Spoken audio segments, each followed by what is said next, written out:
APTS Telugu news కి స్వాగతం. ముందుగా ముఖ్యాంశాలు. ముస్లింల 4% రిజర్వేషన్ సామాజిక కోణంలో పెద్దలు కల్పించగా సొసైటీ కూడా అంగీకరించింది. ఎమ్మెల్యే హఫీజ్ ఖాన్. కేంద్రంలో ఇండియా కూటమి గెలిస్తే రిజర్వేషన్లు పెరుగుతాయి, ఎన్డీఏ వస్తే ఉన్న రిజర్వేషన్లు ఊడతాయి. జగన్ కర్నూలు జిల్లా వెళ్లి చూడు, కొడిదల గ్రామం ఉంటుందన్న పవన్ కళ్యాణ్.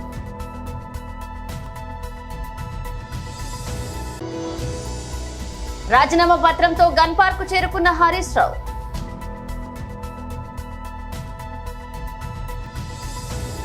ముస్లింల 4% రిజర్వేషన్ సామాజిక కోణంలో పెద్దలు కల్పించగా సొసైటీ కూడా అంగీకరించిందన్నారు.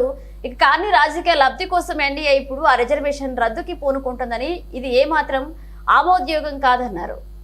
ఎలక్షన్స్ క్యాంపెయిన్ లో భాగంగా ఎన్డీఏ కూటమి అభ్యర్థుల్ని సహకరించడానికి వచ్చిన రాజ్నాథ్ సింగ్ గారు అంటే Telugu Desam, Janasena, BJP party candidates కోసము ప్రచారం కోసం భాగంగా వచ్చి ఆంధ్రప్రదేశ్ రాష్ట్రంలో ముస్లింల 4% రిజర్వేషన్ ని మేము తీసివేస్తాము, ఇది కరెక్ట్ గా ఇవ్వలేదు అని చెప్పిన కామెంట్స్ అనేవి చాలా బాధాకరమైన విషయం. మేము సూటిగా ఈరోజు ఎన్డీఏ కూటమికు అడుగుతున్నాం. జస్టిస్ సాచార్ గారు సాచార్ కమిటీ వేయడం, జస్టిస్ రంగనాథ్ మిశ్రా గారు అంటే చీఫ్ జస్టిస్ ఆఫ్ ఇండియా ఒకరు, chief justice of Delhi high court ఒకరు, వాళ్ళు క్షుణ్ణంగా మొత్తము తిరిగి పరిశీలించి లోతుగా వెళ్లి వాళ్ళు చెప్పింది ఏమి అంటే, ముస్లిం సామాజిక వర్గంలో ఉన్న పిల్లలు ఈరోజు టైర్ పంక్చర్ షాప్ల దగ్గర గానీ, లేదంటే వెజిటబుల్స్ బండ్ల పైన గానీ, ఫ్రూట్ బండ్ల దగ్గర గానీ, కిరాణా షాపుల్లో గానీ, బట్టల షాపుల్లో గానీ, కూలీల లెక్క గానీ, ఫ్యాక్టరీల్లో లేబర్ లెక్క గానీ పోతున్నారు గానీ వాళ్ళు చదువుకోవడం లేదు, వాళ్లకు ఆర్థిక స్తోమత లేదు,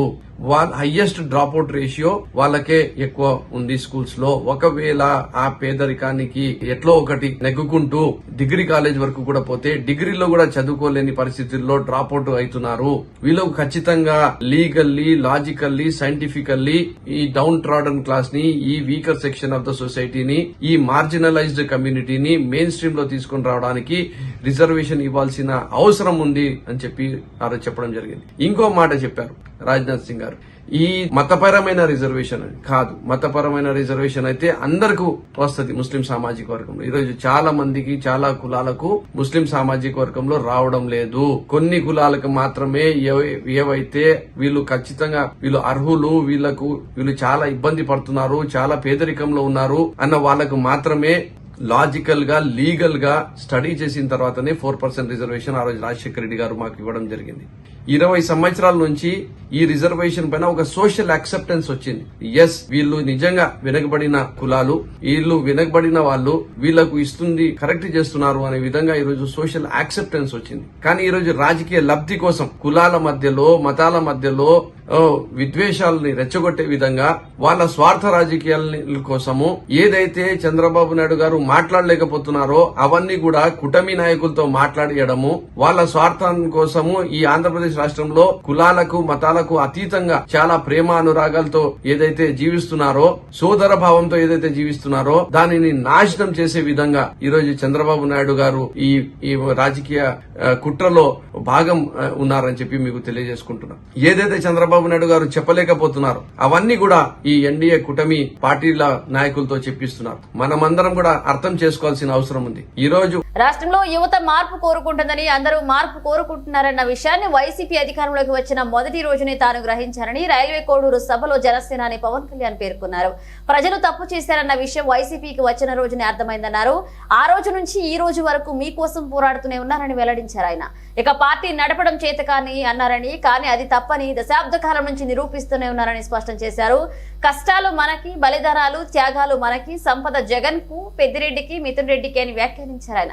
ఇక రాష్ట్రంలో 30,000 మంది ఆడపిల్లలు అదృష్టమైతే ఈ పెద్దిరెడ్డికి పట్టదు, ఈ మిథున్ రెడ్డికి పట్టదన్నారు, జగన్ కు పట్టదన్నారు. వీళ్లకి దోపిడీ తప్ప మరో ధ్యాస లేదన్నారు. మిథున్ రెడ్డికి ఒకటే చెప్తున్నా, మిథున్ రెడ్డి నీకు పిఠాపురంలో పనేంటి, రాష్ట్రం మీ 5గురిది అనుకుంటున్నారా, రాష్ట్రంపై మీ గుత్తాధిపత్యం ఏమిటన్నారు. రాజకీయాలు నాకేమి సరదా కాదు, అడ్డమైన ప్రతి పనికిమాలని వెదవతో తిట్టించుకోవడానికి నాకేమీ పౌరుషం లేదనుకుంటున్నారా అంటూ జనసేనాని పవన్ కళ్యాణ్ విమర్శించారు.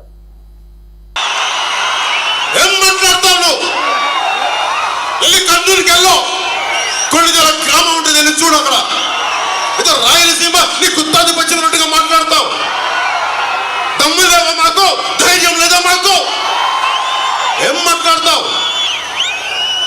40 మందిని మర్డర్లు చేసి బెదిరిస్తారా మీరు పెద్దిరెడ్డి గారు?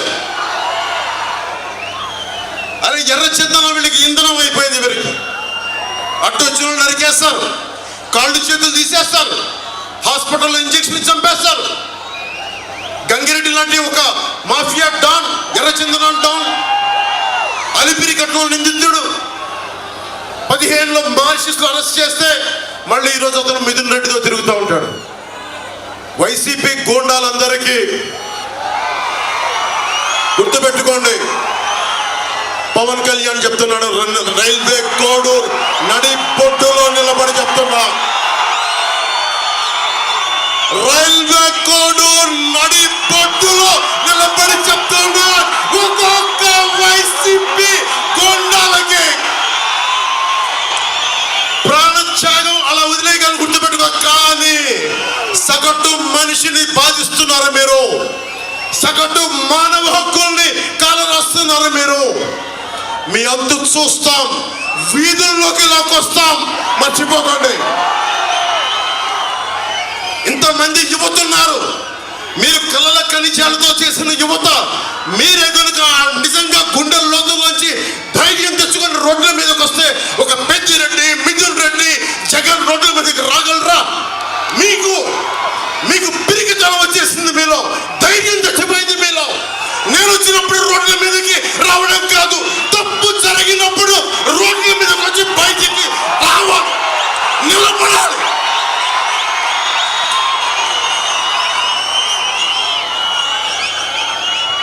ధైర్యం లేని సమాజం కుళ్ళిపోతే చచ్చిపోతే.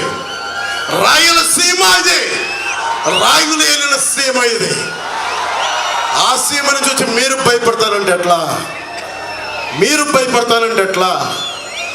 భయపడకండి, నేనున్నా, మీకు అండగా ఉంటా. మీకు ధైర్యం లేకపోతే మార్పు రాదు. ఒకవైపు కిరణ్ కుమార్ రెడ్డి గారు ఉమ్మడి రాష్ట్రానికి ముఖ్యమంత్రిగా చేశారు.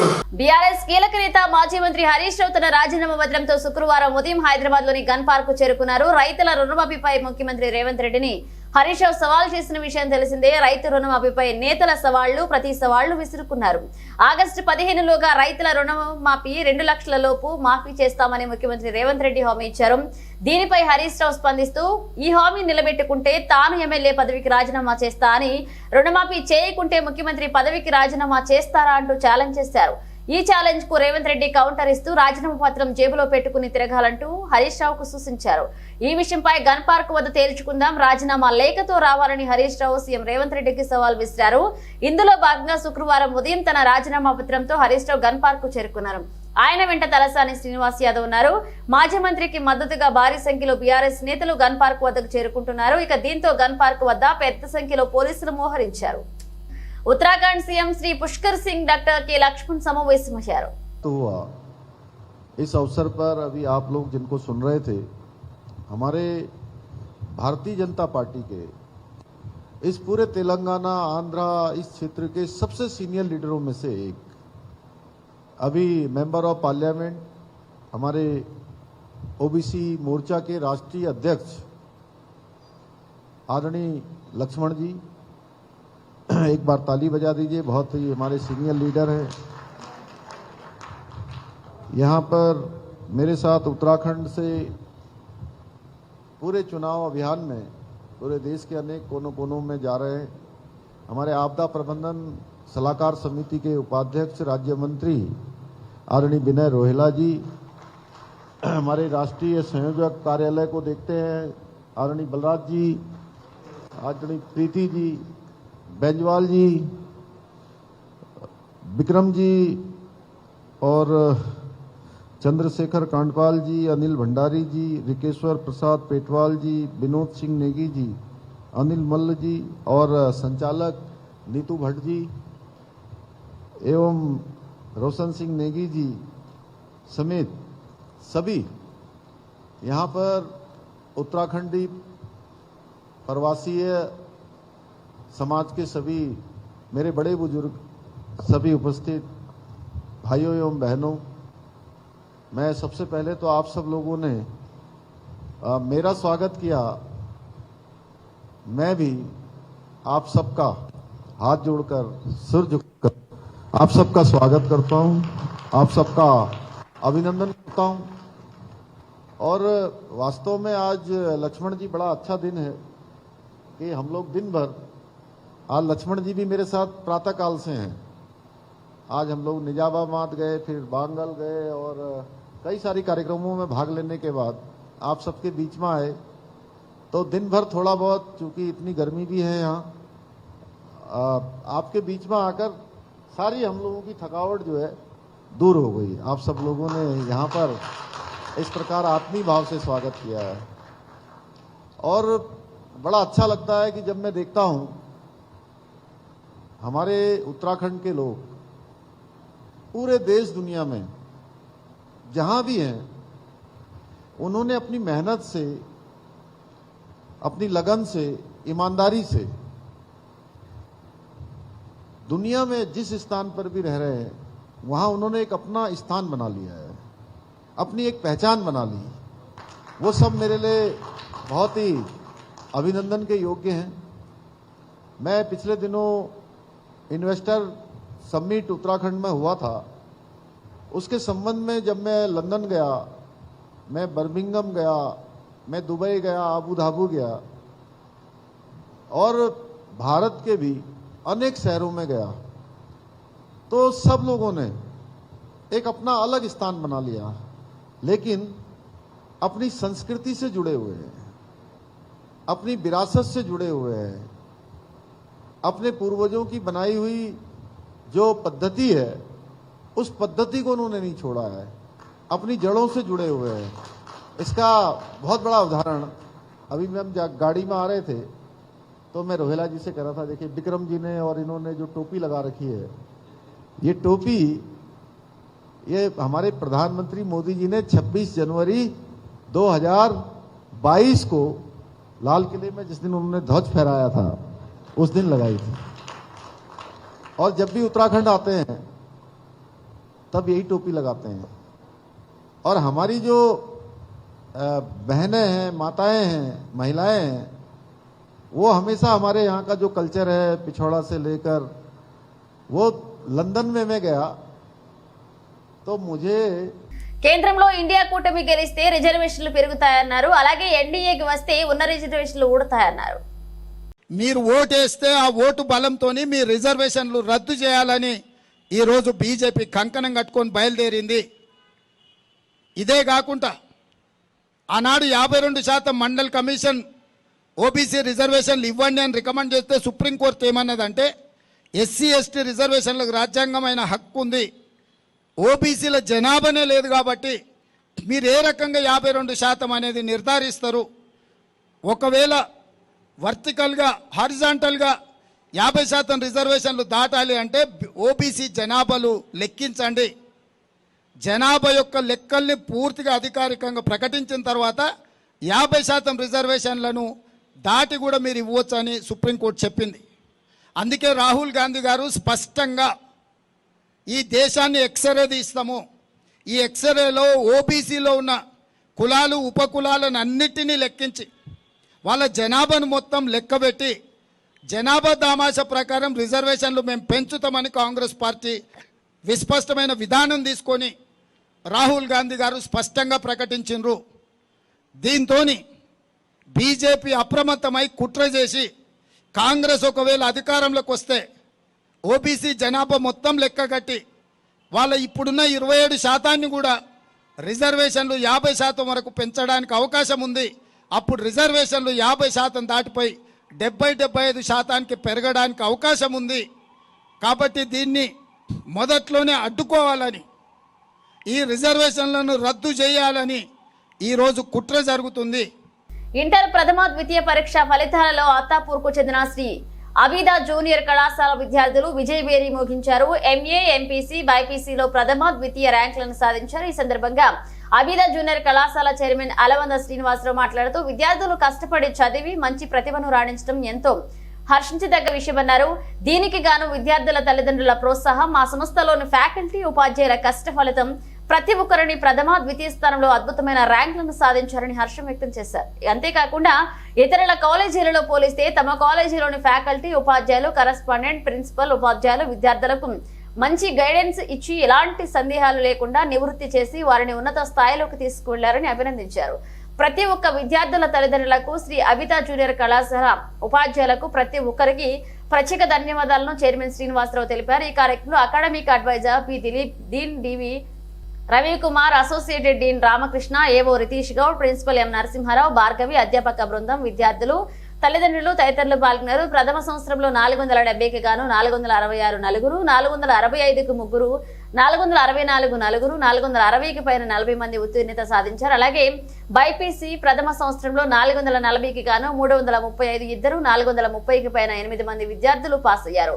ఎంపీసీ ద్వితీయ సంవత్సర ఫలితాల్లో 1000 మార్కులకు గాను 986 మార్కులు ఇద్దరు విద్యార్థులు, బైపీసీ విభాగంలో 1000 మార్కులకు గాను 986 మార్కులు సాధించారు. ఈ అద్భుత ఫలితాలను సాధించిన విద్యార్థులను కళాశాల correspondent Alamanda Srinivasarao, academic adviser P Dilip, dean V Ravikumar, associated dean Ramakrishna, AO Ritish Goud, principal M Narasimharao, Bhargavi, అధ్యాపక బృందం, తల్లిదండ్రులు, విద్యార్థులు అభినందించారు.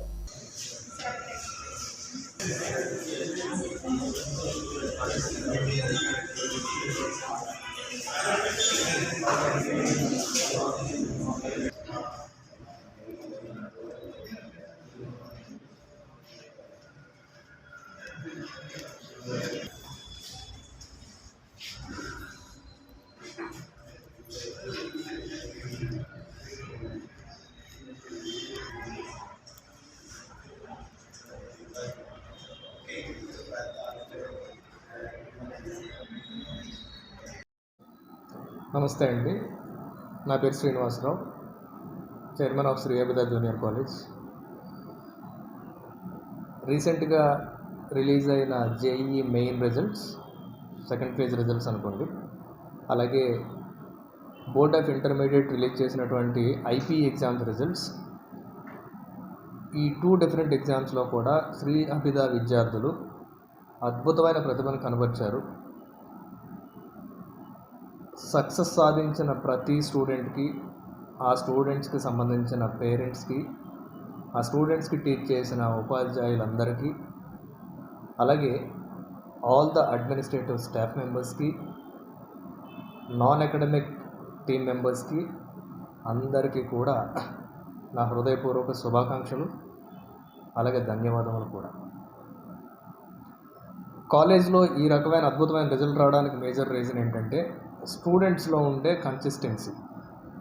నిజంగా కోవిడ్ తర్వాత స్టూడెంట్స్ కొంత డైవర్ట్ అయిన విషయం నిజమైనప్పటికీ, ఇక్కడ మేము ఫ్రెండ్లీ వేలో మూవ్ అవుతూ ఒక మోటివేషనల్ వేలో వాళ్ళ ఎడ్యుకేషన్ పర్పస్ని మేము అర్థం అయ్యేలా చెప్తూ వెళ్ళడం వల్ల చాలా తొందరగా మళ్ళీ స్టూడెంట్స్ అందరూ ట్రాక్లోకి వచ్చేసారండి.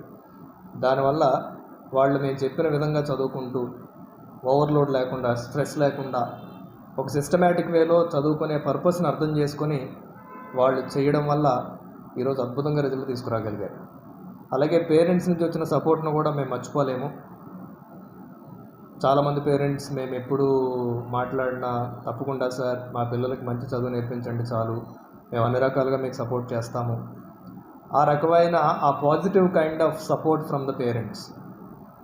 అట్ ద సేమ్ టైంతో సంబంధం లేకుండా ఎనీ టైం ఏ స్టూడెంట్ ఎలాంటి క్వశ్చన్ అడిగినా, చిన్న క్వశ్చన్ అయినా పెద్ద క్వశ్చన్ అయినా ఓపికగా స్టూడెంట్స్కి అర్థమయ్యేలాగా ఎక్స్ప్లెయిన్ చేసే మా టీచర్స్. సో వీళ్ళ కాంబినేషన్, వీళ్ళతో పాటు ఒక స్టూడెంట్ ఏదైనా డౌట్ వచ్చి ఫ్యాకల్టీని అడగలేని పరిస్థితుల్లో ఉంటే అడ్మినిస్ట్రేటర్స్ అక్కడ ఉండే ప్రిన్సిపల్ సార్స్ కావచ్చు, మేడం కావచ్చు, అలాగే వైస్ ప్రిన్సిపల్స్ టీమ్ కావచ్చు, లేదా క్లాస్ ఇన్ఛార్జెస్ కావచ్చు, వాళ్ళు పర్సనల్గా ఆ ఫ్యాకల్టీతో అసోసియేట్ చేయించడం, ఆ స్టూడెంట్ పైన పర్సనల్ కేర్ తీసుకోవడం, ఈ రకమైన పర్సనల్ కేర్ వల్ల ఒక యావరేజ్గా ఉండే స్టూడెంట్కి కూడా ఒక అద్భుతమైన రిజల్ట్ మేము తీసుకురాగలిగాం. I'm very happy for that. And again I wish all the students, not only Sri Abhida students, I wish all the students the very best to your bright career. Thank you so much. Araku BJP MP అభ్యర్థి కొత్తపల్లె గీతాకు విశేష ఆదరణ లభిస్తుంది. ఆమె ఏమి చేసినా విశేషమే అన్నట్లుగా గిరిజన జనం ఆసక్తి చూస్తున్నారు. గీతమ్మ ప్రచారానికి భారీగా ఆదరణ లభిస్తుండటంతో మహిళా బౌన్సర్లు ఏర్పాటు చేసుకున్నారు. గిరిజన గ్రామాల్లో సెలబ్రిటీల మాదిరి మహిళా బౌన్సర్లతో రక్షణ కల్పిస్తుండటంతో ఇది కూడా ఒకంత ఆసక్తిగానే వాళ్లకు కనిపిస్తుంది. సాధారణంగా ఎవరైనా కండలు తిరిగిన పురుషులని ఎవరైనా బౌన్సర్లుగా ఏర్పాటు చేసుకుంటారు. అయితే కొత్తపల్లె గీత మాత్రం మహిళా అభివృద్ధి, మహిళా సంక్షేమం కోసం ఆలోచిస్తూనే మహిళలకు ఒకంత ఉపాధి కల్పించేలా లేడీ బౌన్సర్లను పెట్టుకోవడంపై అన్ని వర్గాల వారు హర్షిస్తున్నారు. ఇక తమ ప్రాంతాల్లో గతంలో ఎప్పుడూ కనిపించిన ఈ లేడీ బౌన్సర్లను గిరిజనులు వింతగా చూస్తున్నారు. మారుమూల గిరిజన ప్రాంతాల్లో కూడా కొత్తపల్లె గీత ప్రచారంలో పాల్గొనడంతో రక్షణగా గీత బౌన్సర్లను ఏర్పాటు చేసుకున్నారు.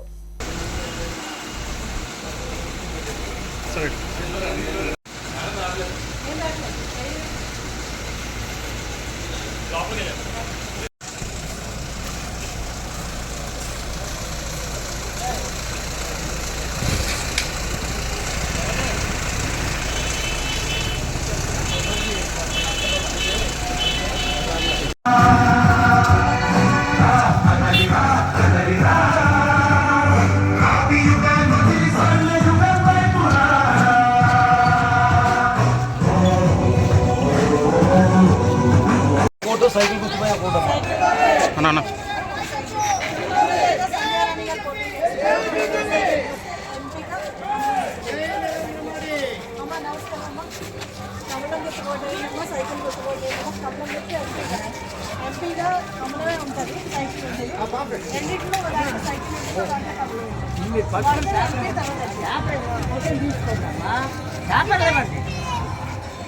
చంద్రబాబు నాయుడు గారు ప్రవేశపెట్టారమ్మా. మహిళలందరికీ హాస్పిటల్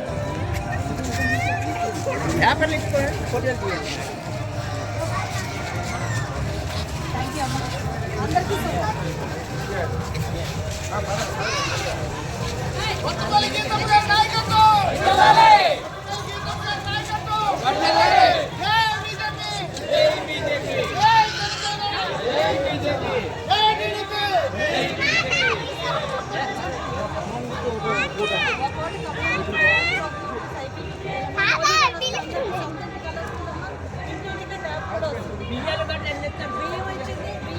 మోదీ గారే ఇస్తారని మన బిడ్డలకి స్కూల్లో భోజనాలు పెడుతున్నారు కదా, అన్ని పౌష్టికాలు ఇచ్చేది కూడా మోదీ గారే. Okay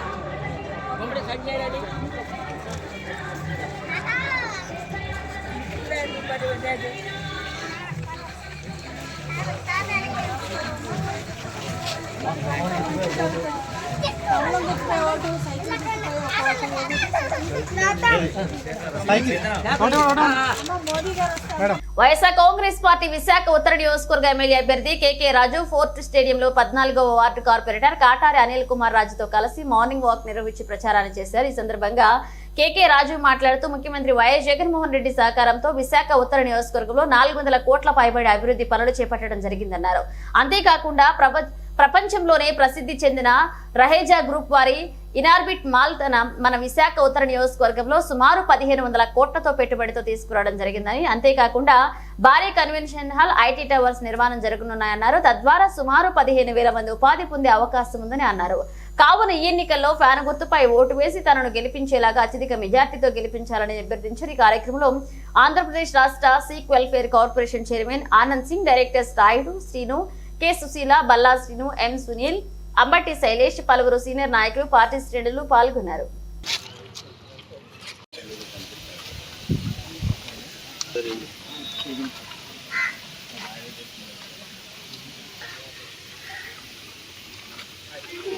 good morning sir. Good morning. Good morning sir. రేపు గురువారికి ఇస్తున్నారు. Good morning sir.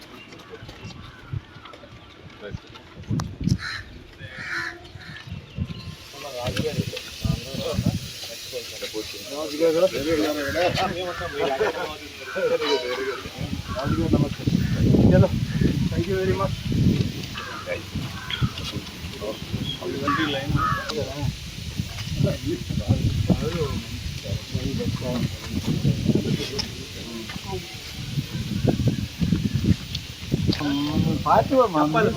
ఇదే బాబు ఇంటికి వెళ్ళి మళ్ళీ అక్కడ కూడా చెప్పారు 15,000 మంది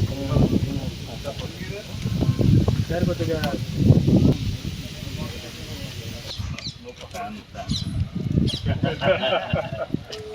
బులెటిన్ ముగించే ముందు హెడ్లైన్స్ మరోసారి. ముస్లింల 4% రిజర్వేషన్ సామాజిక కోణంలో పెద్దలు కల్పించగా సొసైటీ కూడా అంగీకరించింది. ఎమ్మెల్యే హాఫీజ్ ఖాన్. కేంద్రంలో ఇండియా కూటమి గెలిస్తే రిజర్వేషన్లు పెరుగుతాయి, ఎన్డీఏ వస్తే ఉన్న రిజర్వేషన్లు ఊడతాయి. జగన్ కర్నూలు జిల్లా వెళ్లి చూడు, కొడిదల గ్రామం ఉంటుందన్న పవన్ కళ్యాణ్.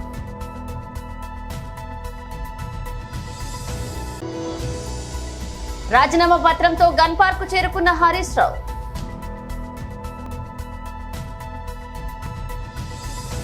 ఇవి ఇప్పుడు అప్డేట్స్. మేడం తో మళ్ళీ కలుద్దాం.